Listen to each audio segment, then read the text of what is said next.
A very good morning to all. Myself Ajay Singh Solanki, faculty social science Resonance PCCP division.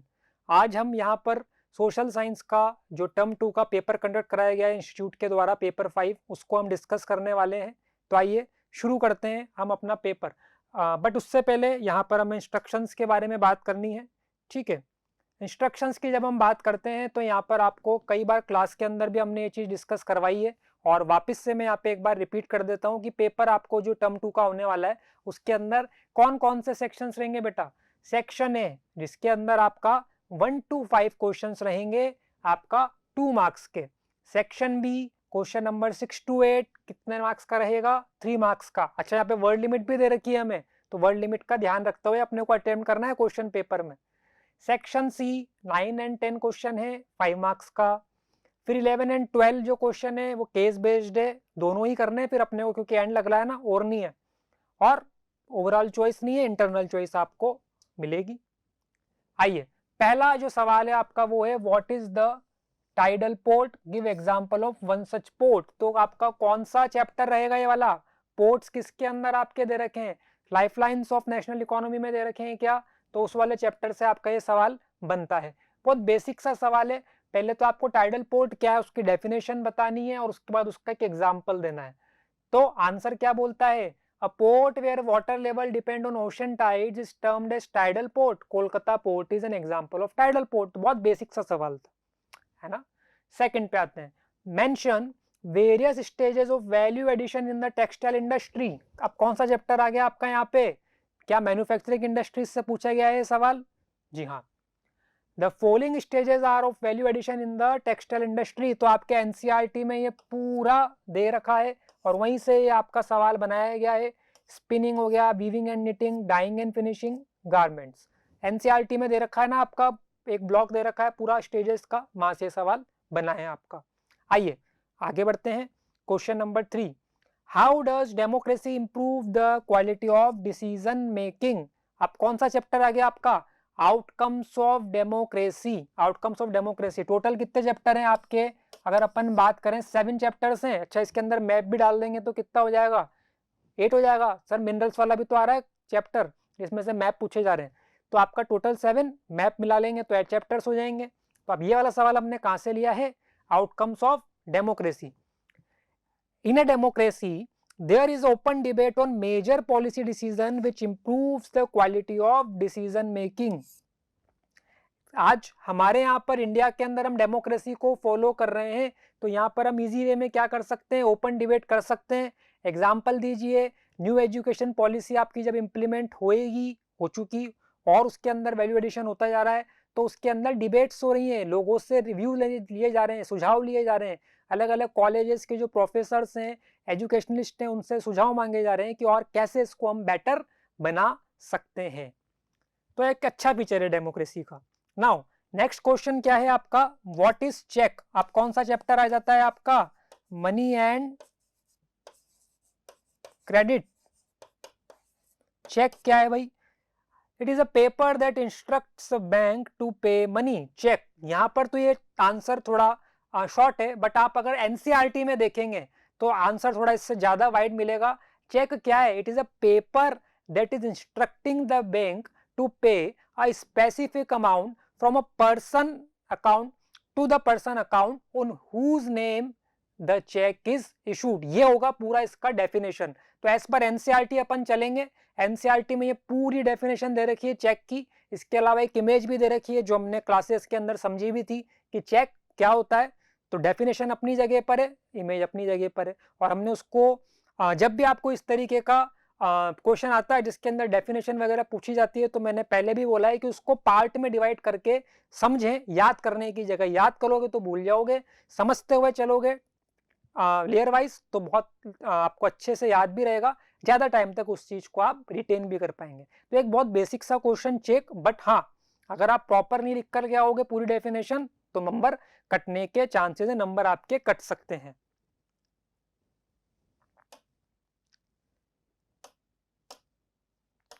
आइए 5th question पे आते हैं।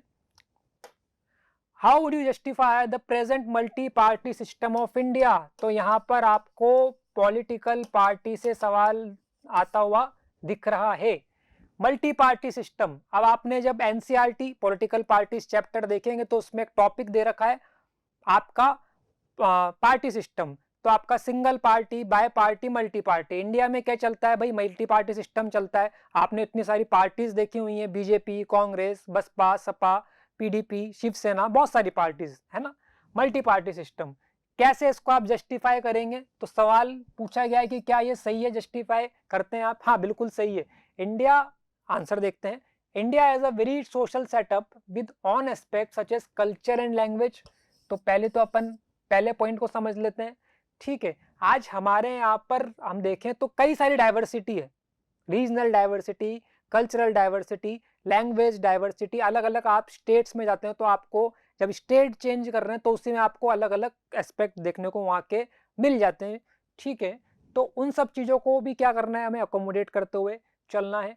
Indian system has a long accepted the formation of different such parties usually ending up in a solidarity with a dominant national party groups। ठीक है, अब यहाँ पर अगर मल्टी पार्टी सिस्टम है तो उससे आपका अलग अलग जो पॉलिटिकल पार्टीज हैं उन्हें मौका मिलता है कि वो इलेक्शन के अंदर कंटेस्ट करें और अगर जीत जाते हैं तो गवर्नमेंट को फॉर्म करें। अब फिर यहाँ पे नेशनल पार्टीज की जिक्र की गई है तो हमें ये बताइए कि हमारी 7 नेशनल पार्टीज हैं, बाकी स्टेट पार्टीज हैं और कुछ अनरिकॉग्नाइज्ड पार्टीज भी हैं कंट्री के अंदर। एनी अदर रेलेवेंट पॉइंट, मतलब इसके अलावा भी अगर आपको कोई पॉइंट ऐसा लगता है जो कि रेलेवेंट है, अपन ने चैप्टर में पढ़ा हुआ है, तो उसको भी आप लिख करके आ सकते हैं। Now coming to section B, what is the route MNC adopt to establish themselves in a new environment. MNC का नाम आते ही अब हमारे पास क्या क्लिक करता है हमारे माइंड के अंदर? कौन सा चैप्टर आ गया भाई? Globalisation in the Indian economy, globalisation वाले चैप्टर। एमएनसी क्या होती हैं? मल्टीनेशनल कंपनीज, जो कि एक नेशन से ज्यादा नेशन में क्या कर रही हैं? अपना व्यापार कर रहे हैं, ट्रेड कर रहे हैं। सवाल क्या है, वो कौन सी रूट है जो एमएनसी अडॉप्ट करती हैं नए नए मार्केट्स के अंदर जाने के लिए? तो MNC buy up local companies, पहला तो ये हो गया। They search for easily skilled labour, और फिर they set up production units near to other approachable markets और एनी अदर रेलेवेंट पॉइंट। ठीक है, ये तो कुछ बेसिक यहाँ पे आपने को आंसर के अंदर पॉइंट्स दे रखे हैं। बट अपन अगर एनसीईआरटी में जाते हैं तो आपको पूरा एक क्या मिलता है, कह सकते हैं हम, टॉपिक दे रखा है। कौन सा दे रखा है आपका? इंटरलिंकिंग द प्रोडक्शन, मतलब कि आपका वो कौन से 4 रूट्स हैं जिसके थ्रू आप प्रोडक्शन अपना बढ़ा सकते हैं। तो आपका पहला क्या रहेगा उसके अंदर? या तो आप किसी भी कंट्री में जब आपको अपना बिजनेस एक्सपेंड करना है तो वहां पर मर्जर टेक ओवर कर सकते हैं, पार्टनरशिप कर सकते हैं, ज्वाइंट वेंचर कर सकते हैं आप वहां पर। इसके अलावा एफडीआई, फॉरेन डायरेक्ट इन्वेस्टमेंट, वो रूट अपना सकते हैं, या फिर अगर आप ऑर्डर भी प्लेस कर सकते हैं। तो ये 4 पॉइंट है बेसिकली, हम पूरा डिस्कस कर लेते हैं डिटेल में एज पर एनसीईआरटी। ये 4 पॉइंट है, इनमें से कोई से भी 2 पॉइंट आप इजी वे में क्या कर सकते हैं, आपका पेपर के अंदर लिख करके आ सकते हैं। और what factor seem to boost globalisation, globalisation हम कैसे अब देखते हैं कि आपका बड़ा है पॉजिटिव वे में। तो टेक्नोलॉजी और कम्युनिकेशन ने अपना एक रोल प्ले किया है, बहुत सही बात है। आपके चैप्टर में भी दे रखा है आईटी सेक्टर, याद करो चैप्टर में एक पूरा ब्लॉक दे रखा है कि कैसे न्यू दिल्ली से जो मैगजीन है उसका कंटेंट जाता है लंदन में। तो वो पूरा पार्ट, टेक्नोलॉजी वाला पार्ट हमारे लिए इंपॉर्टेंट है, सवाल भी आता है कई बार पेपर में। Very choice of taste from consumer to consumer, scarcity of factors of production and और resource from one region to another. अब ग्लोबलाइजेशन की हम अगर बात करते हैं तो उससे कंज्यूमर को तो डेफिनेटली फायदा हुआ है, क्योंकि आज मेरे को अगर कोई मोबाइल परचेस करना है तो मेरे पास ऑप्शंस अवेलेबल हैं, मुझे क्वालिटी मिल रही है, मेरे को प्राइजेस के अंदर थोड़ी कमी देखने को मिलेगी, क्योंकि जब एक से ज़्यादा कंपनियां क्या है मार्केट में अवेलेबल हैं तो वो प्राइस के अंदर उतना ज़्यादा हम कह सकते हैं कि डिफरेंसेस नहीं आ सकते, सब कंपटीशन करते हैं प्राइस को लेकर के। तो कंज्यूमर लेवल पे हम देखें तो काफ़ी फ़ायदा, कंट्री को भी फायदा होता है, प्रोड्यूसर से उनको भी फायदा होता है, और अल्टीमेटली जो हम कंज्यूमर है हमें तो होता ही फायदा। अगर बाहर की कंपनीज आकर के हमारे कंट्री के अंदर अपने प्रोडक्ट्स को सेल कर रहे हैं या प्लांट लगा रहे हैं। एग्जाम्पल दो सर, एप्पल, ओप्पो, वीवो, बहुत सारी मोबाइल कंपनीज हैं, ये तो कुछ 2-3 मैंने नाम यहाँ पे ले लिए। आइए 7th क्वेश्चन पे आते हैं बेटा। What were the aims of Gandhi ji via satyagraha in India, explain any two. तो भाई यहाँ पर तो आपका nationalism in India, nationalism in India से सवाल आया है। What were the aims of Gandhi ji via satyagraha in India. सत्याग्रह क्या होता है, पहले तो सर इसकी बात कर लेते हैं अपन। सत्याग्रह, नेशनलिज्म इन इंडिया, जब अपन ये chapter nationalism in India start करते हैं तो गांधी जी जब साउथ अफ्रीका में थे तब भी वो उस तरीके का सत्याग्रह या पीसफुली प्रोटेस्ट करते थे। फिर आपका एक एनसीईआरटी में सत्याग्रह को लेकर के एक ब्लॉक भी दे रखा है जो ये बात करता है कि क्या सत्याग्रह एक्टिव रेजिस्टेंस या पैसिव, ये भी इंपॉर्टेंट है। और वहीं से फिर वो बात निकल करके आती है, उस पूरे ब्लॉक में बता रखा है सोर्स ए करके, जहाँ तक मुझे याद है, कि सत्याग्रह है क्या। पीसफुली जब आप अपनी बात को रख रहे हैं, आप कोई कानून नहीं तोड़ रहे हैं, आप जो आप अपनी डिमांड्स रख रहे हैं वो पीसफुली सामने वाले तक जाए, वो उस चीज को मान जाए, तो वही एक सवाल है। सत्याग्रह क्या है उसको अलग अलग तरीके से पूछा जा सकता है।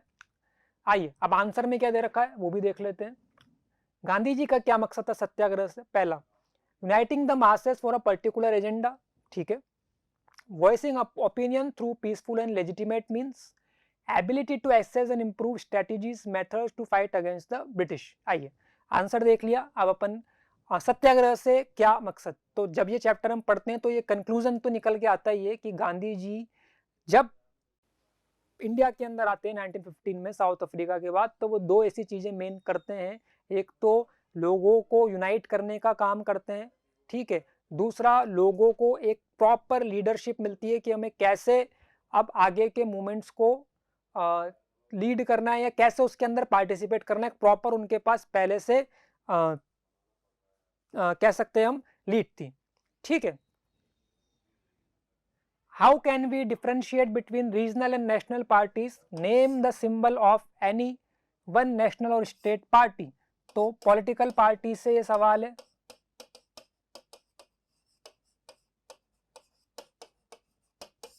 और बहुत बेसिक सा सवाल है रीजनल और नेशनल पार्टीज के अंदर डिफरेंस। अब यहाँ पर आपका रीजनल और नेशनल पार्टी की जब मैं बात करता हूँ तो आपको एक प्रॉपर एनसीईआरटी के अंदर दोनों के अंदर डिफरेंस बता रखा है। हमने कई बार इसको क्लास में भी डिस्कस किया कि ये डिफरेंस पेपर के अंदर इंपॉर्टेंट है, आ भी सकता है। आपको 6% वाला क्राइटेरिया याद रखना है, उसके बाद कितनी सीट अगर आप नेशनल में या स्टेट में है कितनी सीट जीतनी है, तो वो प्रॉपर एक जो क्राइटेरिया दे रखा है एनसीईआरटी में वो आपको आंसर के अंदर लिख के आना है। जो दूसरा पार्ट है सिंबल, तो आपकी जो 7 पार्टीज हैं नेशनल पार्टीज, उनमें से किसी 2 के सिंबल बता सकते हैं। जैसे बीजेपी का क्या है, लोटस है, कमल, और कांग्रेस का क्या है, हाथ पंजा। तो आप ये भी इसके अंदर लिख सकते हैं। इसके अलावा भी लिख सकते हैं किसी और पार्टी का, जरूरी नहीं है हमें इसका ही लिखना है। नाउ सेक्शन सी पर आते हैं अपन। अब section C, in what way did the Khilafat movement create problems for British. ठीक है, वापिस से आपका नेशनलिज्म इन इंडिया से सवाल बनता है। आपका किस तरीके से खिलाफत मूवमेंट ने ब्रिटिशर्स के लिए प्रॉब्लम खड़ी कर दी थी, आइए समझ लेते हैं हम इसको। यहाँ पे गांधी जी 1915 में इंडिया में आए, उसके बाद उन्होंने अपने सत्याग्रह मूवमेंट स्टार्ट हुआ, वो पूरा एक प्रोसेस है, मैं उसमें नहीं जा रहा बहुत ज़्यादा डिटेल के अंदर, डायरेक्ट जो क्वेश्चन है उस पर हम आएंगे। खिलाफत, अब गांधी जी जब NCM non corporation movement start करना चाहते थे, उसके बाद उन्हें दिखा कि कैसे ऑटोमन एम्पायर जो आपका हार हो गई थी फर्स्ट वर्ल्ड वॉर के अंदर, और उसके अंदर फिर जो उनके सपोर्टर्स थे इंडिया में, अली ब्रदर्स, वो भी अपना एक मूवमेंट चला रहे थे। बेसिकली मुंबई जो एक वो केंद्र था जहाँ से मूवमेंट चल रहा था, तो गांधी जी को एक अपॉर्चुनिटी दिखती है कि जब मैं भी ब्रिटिशर्स के खिलाफ मूवमेंट चला रहा हूँ, ये लोग भी ब्रिटिशर्स के खिलाफ मूवमेंट चला रहे हैं, तो क्यों ना हम मिलकर के एनसीएम खिलाफत मूवमेंट चलाएं। इससे एक फायदा ये भी होगा कि जो मुस्लिम कम्युनिटी थी वो भी क्या है, कहीं ना कहीं इस एनसीएम मूवमेंट के अंदर काफी ज्यादा मात्रा में जुड़ेगी। अच्छा, एनसीएम क्यों हो रहा है, ये भी एक सवाल बन जाता है, क्यों गांधी जी ने इसको लॉन्च किया। तो इससे पहले हमने देखा कैसे जलियांवाला बाग हुआ, उससे पहले आपका अलग अलग तरीके से जो ब्रिटिशर्स ने अत्याचार करे थे भारत पे, तो वो कहीं ना कहीं चीज़ें पाइलअप होती जा रही थी और फिर वो एनसीएम एक बड़े मूवमेंट ऑर्गेनाइज करते हैं गांधी जी। रोलेट एक्ट का भी हम यहाँ पे जिक्र कर सकते हैं। फिर explain briefly the quit India movement with example. आपका एनसीईआरटी में जो सोर्स दे रखा है बिल्कुल लास्ट वाला, उसके अंदर क्विट इंडिया मूवमेंट के बारे में बात की गई है।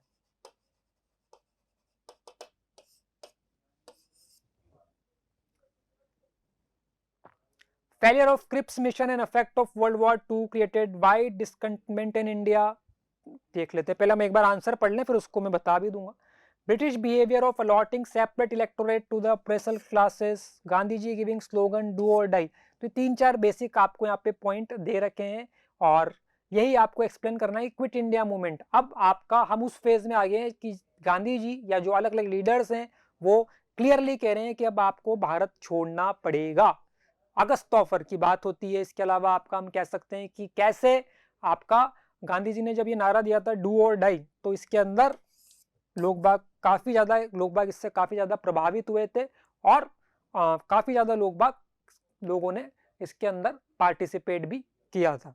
चलिए आगे बढ़ते हैं अपन, इसके बाद वाला क्वेश्चन डिस्कस करेंगे।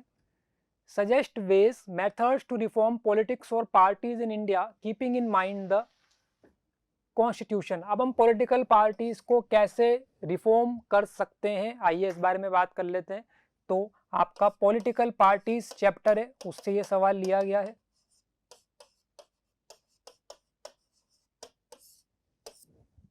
कैसे अपन रिफॉर्म कर सकते हैं, आइए देखते हैं। पहला, amendment in constitution so that elected MPs and MLA can not change parties. क्या बोलते हैं? Anti defection.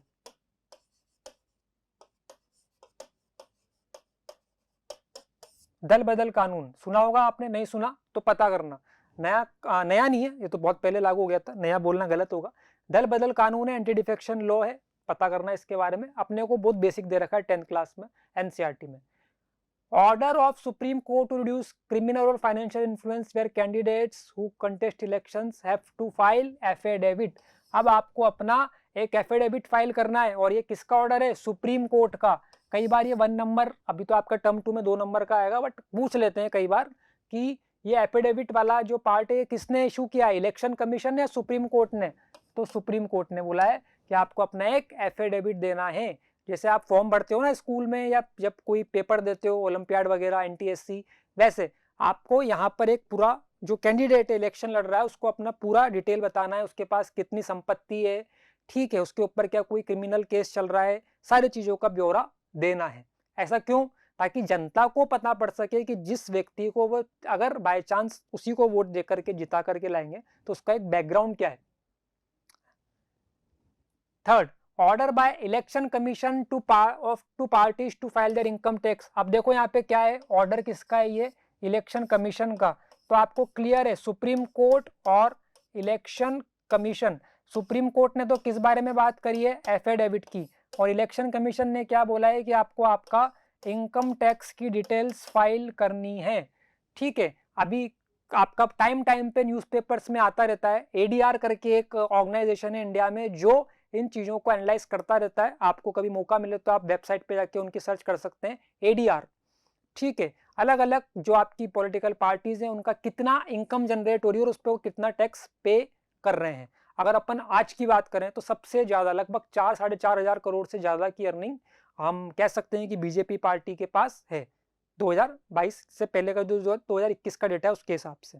ठीक है, न्यूज़पेपर में एक आर्टिकल आया था, उसके बिहाफ पे मैं आपको ये बता रहा हूँ। Pressure by public through agitation, protest and publicity to make changes, improvement in law administration. हमने ये वाली बात भी अभी देखी रिसेंटली हमारी कंट्री में कि कैसे आपका फार्मर बिल आया था। फार्मर बिल मतलब जो चेंजेस किए गए थे, 3 अमेंडमेंट हुए थे ना, उनको कैसे वापस ले लिया गया। तो ये तो बिल्कुल ताजा है, लेटेस्ट है, हमें पता ही है। ठीक है, एनी अदर पॉइंट? हालांकि इसके अलावा और 1-2 पॉइंट और बनते हैं जो अपने एनसीईआरटी में दे रखे हैं, आप वो भी ले सकते हैं। अभी अपन आते हैं सेक्शन डी पे। Section D, case study 1। Chinese manufacturers learn an opportunity to export toys to India where toys are sold at high price। they start exporting plastic toys to India. Buyers in India now have the option of choosing between Indian and the Chinese toys, having cheap labor, being a neighbor, and having enough resources that can be utilized to the maximum. Chinese items come at cheaper prices and with new designs. So Chinese toys have become more popular in the Indian market. Within a year, 70 to 18% of the toy shops have replaced Indian toys with Chinese toys. Toys are now cheaper in the Indian markets than earlier. Cheaper कहाँ है बेटा? ये रहा.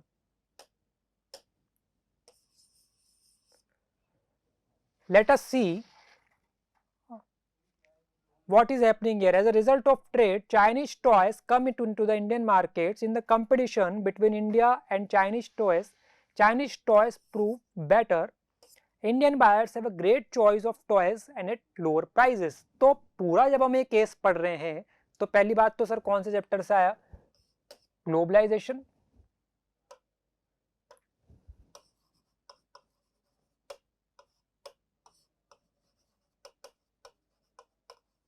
ठीक है ना.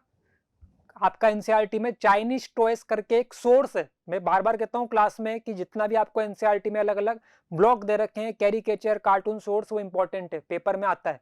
तो case उस चाइनीज टॉयज वाले ब्लॉक से केस आ गया, देखो यहाँ पे, है ना. आइए देखते हैं क्या क्या सवाल है. पहले केस समझ लेते हैं, सवाल तो फिर हो ही जाएंगे अपना. भाई बेसिक सी बात की गई है कि चाइना क्या कर रहा है, बल्क में अपने प्रोडक्ट्स बना करके इंडिया में क्या कर रहा है, उनको डंपिंग कर रहा है. डंपिंग में समझा चुका हूँ क्लासेस के अंदर क्या होती है. वहां पर जब आप एक बेसिक हम बात कर लें कि जब ज्यादा कोई चीज प्रोड्यूस करते हो तो उसकी कॉस्टिंग थोड़ी कम आती है. तो लोअर प्राइसेस पे वो इंडिया के अंदर मार्केट पे जब चीजें दे रहा है, और इंडिया में जो कंज्यूमर्स हैं अब उनको अगर सस्ते दाम पर कोई चीज मिल रही है, अलग अलग अट्रैक्टिव डिजाइन में मिल रही है, तो वो लोग उसको खरीदेंगे. हमने इस पे बहुत सारी डिबेट ऑलरेडी कर रखी है अलग अलग क्लासेस के अंदर कि कैसे डंपिंग क्या होती है, इंडिया की क्या पॉलिसीज हैं, क्या इंडिया इन चीज़ों को रोक सकती है, कंज्यूमर्स खरीदें ना खरीदें, या अलग अलग जो हमारे कैंपेन चल रहे हैं इसमें आत्मनिर्भर भारत, बहुत सारी चीज़ें. तो वो अभी मैं उस पर डिटेल में नहीं जा रहा हूँ, हमने ऑलरेडी उस पर डिबेट डिस्कशंस कर रखे हैं क्लासेस के अंदर. वापिस अपन आते हैं अपने केस पे और डायरेक्ट में आता हूँ क्वेश्चन पे. तो केस मैंने समझा दिया कैसे सस्ते प्रोडक्ट्स चाइना से इंडिया में आ रहे हैं और उसको कैसे फिर अब आगे हम डील करते हैं. Why are Chinese toys cheaper?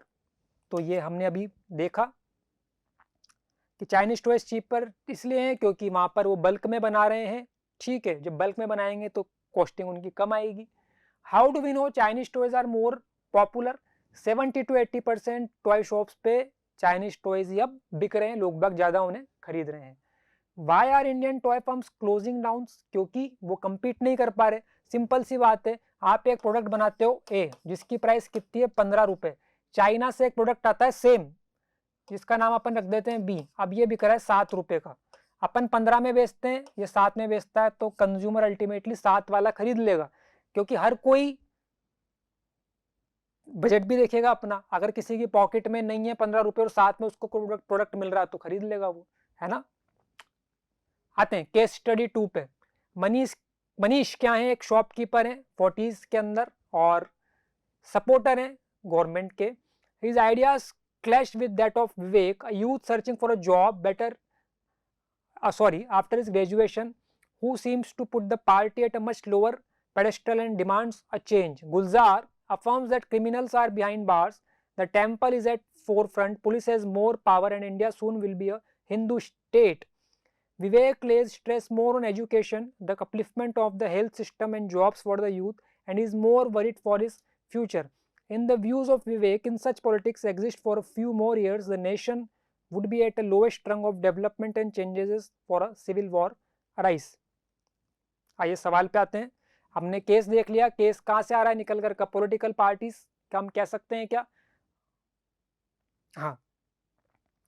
Why does Manish find favor with a certain government? Why are such politics called? अच्छा, आंसर पीछे ही रहिए अपना, देख लेते हैं एक बार. आप प्रॉपर यहाँ पे क्लियर नहीं होगा, आपको शायद नीचे आंसर नहीं दिख रहा होगा. अब यहाँ पर आपका बात की गई है कि गवर्नमेंट अगर किसी पर्टिकुलर, कहीं पे भी हो सकता है, गवर्नमेंट अगर किसी पर्टिकुलर कम्युनिटी पे अगर फेवर करे या उसके ऊपर थोड़ा ज़्यादा ध्यान दे तो वो भी कहीं ना कहीं क्या गलत है। अच्छा, क्या हम यहाँ पहले भी पढ़ के आ चुके हैं 10th क्लास में? बिल्कुल, हमने देखा था हमारा पावर शेयरिंग वाला चैप्टर, जहाँ पर हमने देखा कि कैसे सिन्हाला कम्युनिटी जो है मेजोरिटेरियनिज्म वाली पॉलिसीज वहाँ पे चलाई जा रही है। तो यहाँ पर भी कहीं ना कहीं एक सिमिलर कंसेप्ट की बात की गई है। आइए अगला देखते हैं। To which party can Vivek views be associated with? Any party that is not extremist and is more concern for public welfare. हम एग्जाम्पल ले सकते हैं किसी भी पार्टी का यहाँ पे कि किस पार्टी से के संबंध में ये यहाँ पर बात की जा रही है। वाई डज विवेक ले more stress on education and jobs for youth? तो ये तो बहुत बेसिक सी बात है कि अगर आप एजुकेटेड हैं, आप 9th में पढ़ के आ चुके हो ना पीपल एज रिसोर्स चैप्टर, तो ज़्यादा आपको पता है। एजुकेटेड हैं, आपके पास एक प्रॉपर हेल्थ है, तो आप बेटर वे में कंट्री के लिए एक रिसोर्स है और आपको एक बेटर जॉब अपॉर्चुनिटी मिल सकती है। तो आप कंट्री के लिए एक एसेट हो जाएंगे। तो जॉब्स और एजुकेशन दोनों जरूरी है। एजुकेशन अच्छा है तो जॉब भी अच्छी मिलेगी, एजुकेशन ज़्यादा अच्छा नहीं है तो जॉब तो मिल जाएगी बट फिर वो वेरी करेगी कैसी जॉब आपको मिल रही है। अब आते हैं अपन सेक्शन ई मैप। पहला हिस्ट्री से है और एक है आपका पॉलिटिकल पार्टी से पूछ लिया और एक है आपका न्यूक्लियर पावर प्लांट नारोरा। ठीक है, तो चलिए आइए लोकेट कर देते हैं हम तीनों को। तो लोकेट आप कर ही देंगे, चौरी चौरा, तेलुगु देशम पार्टी और न्यूक्लियर पावर प्लांट। तो चौरी चौरा इंसिडेंट कहाँ हुआ था आपका? गोरखपुर के पास में कौन सी जगह थी बताइए? होमवर्क है आपका, एक नारोरा प्लांट है और एक ये दो पार्टी है, तेलुगु देशम पार्टी या सिक्किम डेमोक्रेटिक फ्रंट। चलिए यहाँ पर आपका ये जो डिस्कशन है पेपर 5 का ये एंड होता है। इसी के साथ मैं आज का ये डिस्कशन ओवर करता हूँ। Thank you.